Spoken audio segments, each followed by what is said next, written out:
اعوذ باللہ من الشیطان الرجیم بسم اللہ الرحمن الرحیم۔ فلسفہ دعا۔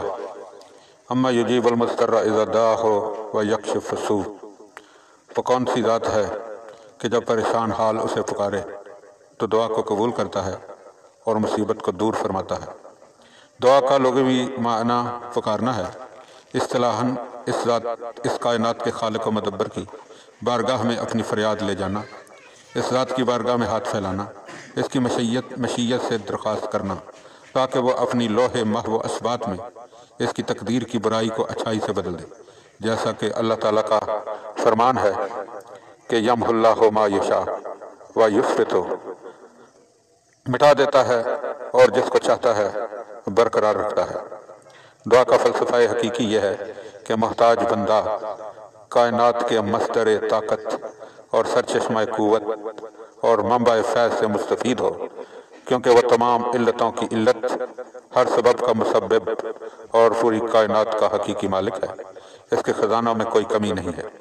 دعا کی طاقت اور قوت کے ضمن میں حضرت امام جعفر صادق علیہ السلام ارشاد فرماتے ہیں، الدعاء یرد القضاء بعدما ابرم ابراما۔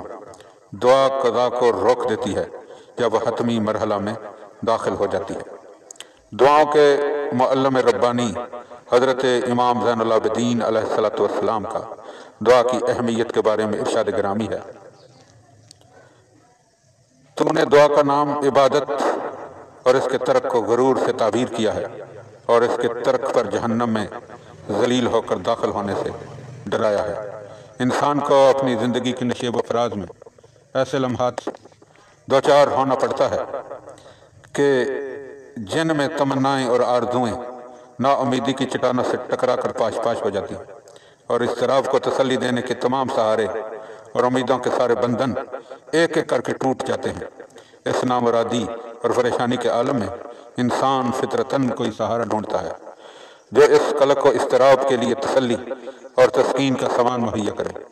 اسی وسیلے کا نام دعا ہے، جیسا کہ اللہ تعالیٰ کا ارشاد گرامی ہے کہ وَابْتَغُوا إِلَيْهِ الْوَسِيلَةَ، کہ اللہ تک پہنچنے کا وسیلہ تلاش کرو۔